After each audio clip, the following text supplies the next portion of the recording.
अस्सलाम वालेकुम सभी मेरे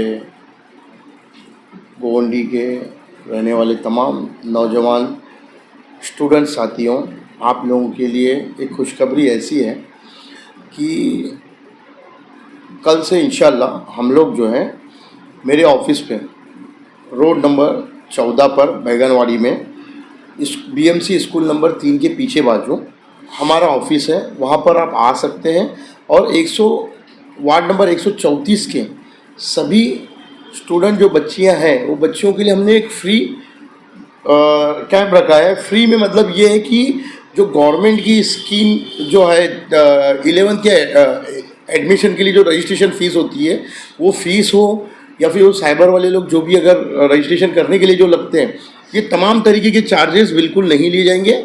आप लड़कियों के लिए जो फॉर्म होंगे वो बिल्कुल रजिस्ट्रेशन फ्री होगा, उसका 1 रुपया नहीं। उसके साथ साथ गोवंडी के तमाम स्टूडेंट्स को मैं दरख्वास्त करना चाहता हूँ कि आप मेरे ऑफिस पे आइए, हमारी टीम से या हमसे कांटेक्ट करिए और उनको लगने वाली ज़रूरतें जैसे एजुकेशन के लिए डोमिसाइल लगता है या इनकम सर्टिफिकेट लगती है या अदर्स कोई डॉक्यूमेंट्स की ज़रूरत हो तो हम पूरी उनकी मदद करके उनको वो भी चीज़ें फ्री में बनाकर ही देंगे।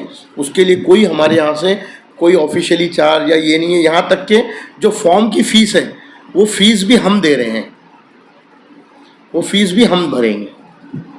ठीक है सर, आप ये काम करें एजुकेशन को लेकर जो ये बच्चियों को फ्री फॉर्म रजिस्ट्रेशन होता है 11th का, ये 3रा साल है हमारा। देखिए माशाल्लाह बहुत अच्छी बात है।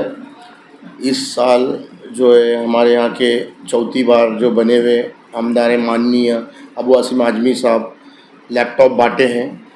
स्टूडेंट्स की हौसला अफजाई होती है, ठीक है, मगर आपको एक बात बताता हूँ, महंगे टेक्नोलॉजी के इक्विपमेंट देना, हौसला अफजाई करना, ये सब ठीक है, मगर उसके साथ साथ मेरी एक दरख्वास्त है, वो माननीय आमदार साहब हो या अदर्स हर किसी बड़े पॉलिटिशियन से दरख्वास्त है, इस एजुकेशन में या हमारे इलाके के जो बच्चों के भविष्य की बात है, इसके लिए इसमें मैं कोई पॉलिटिकली बात नहीं करूँगा।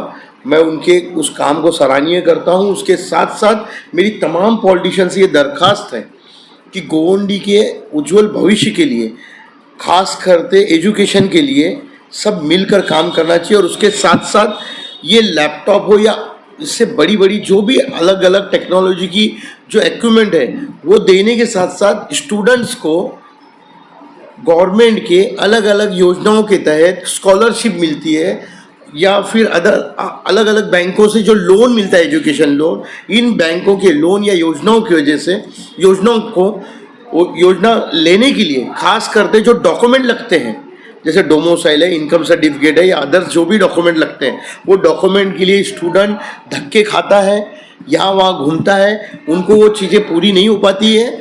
मार्क्स रहते हुए, हर चीज़ रहते हुए भी वो बच्चा बेचारा सिस्टम के मारे सिस्टम के जो हालात हैं उसका कहीं ना कहीं उस बच्चे को बहुत बड़ा असर हो जाता है कि वो बच्चे को वो डॉक्यूमेंट वक्त पर मिलता नहीं है। इसके वजह से ना उसको स्कॉलरशिप मिलती है ना उसको लोन मिलता है, तो घर पे बड़ी टेक्नोलॉजी का इक्विपमेंट लेकर कुछ नहीं कर पाएगा जब तक उसको उसकी पढ़ाई के लिए आने वाले वक्त के लिए जो चीज़ों की डॉक्यूमेंटेशन की ज़रूरत है, पहले सबसे पहले उस पर काम हमको करना चाहिए। सर ये जो आपने रखा है कार्यक्रम तो सिर्फ 134 के लिए पूरे मालपुर शिवाजी नगर के बच्चों के लिए? देखिए बच्चियों की जो 11th की जो फीस का मामला है मैं 134 के रखा हूँ। आप लोगों से भी दुआ करूँगा कि आप भी दुआ करें मेरे लिए कि मैं आने वाले साल में पूरे गोवंडी के लिए वैसे हसरदा बन जाऊँ कि पूरी गोवंडी के लिए करूँ। कहीं से तो एक शुरुआत होना चाहिए। मैं एक छोटी सी शुरुआत किया हूँ। इच्छा है कि मैं पूरी जनता का सेवा करूँ।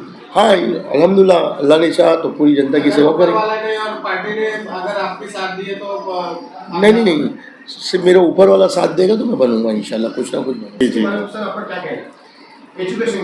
देखिए आपको मैं एक बात बता देता हूँ, अगर मेरे पास भी लेटर हैं 10वीं तक की मांग की गई थी, क्योंकि मैं म्यूनसिपल ही स्कूल में पढ़ा हूँ, मैं झोपड़पट्टी में पैदा हुआ हूँ और म्यूनसिपाल्टी में पढ़ा हूँ, तो मुझे पता है कितने ऐसे बच्चियाँ या बच्चे आगे पढ़ाई नहीं कर पाते। और ख़ास करते बच्चियाँ, कहीं माँ बाप बहाना कर देते हैं हालात को अपने छुपाने के लिए, और आगे बेचारे अपने हालात की वजह से आगे बढ़ा नहीं पाते हैं। तो अगर गवर्नमेंट अपना थोड़ा सा ये ले ले, एक कदम आगे बढ़ाकर ये कर देवे, तो ये चीज़ें हल हो सकती है। अभी आपने बहुत अच्छी एक जो सवाल पूछा, इसमें आपको एक बात बताता हूँ। वक़्फ़ को लेकर किसी ने, इस मोदी गवर्नमेंट को किसी ने कहा नहीं कि इसमें कुछ सुधार की ज़रूरत है करके, मगर मोदी जी को वक़्फ़ की, 3 तलाक की, ऐसी सब चीज़ों की बहुत फ़िक्र है। मगर आपको मैं बताऊं, हम लोगों ने कई लेटर दिए हैं एजुकेशन के लिए, तो बीएमसी के एजुकेशनल डिपार्टमेंट का कहना है कि एज़ पर लॉ हमारी जवाबदारी पहली से 7वीं तक की है, 7वीं के बाद हमारी जवाबदारी एज़ पर लॉ नहीं है। तो ऐसे लॉ को सुधारो जहां पर इस देश का भविष्य रुका हुआ है। इस देश के भविष्य को बनने के लिए कहीं ना कहीं ऐसे जो कानून है जो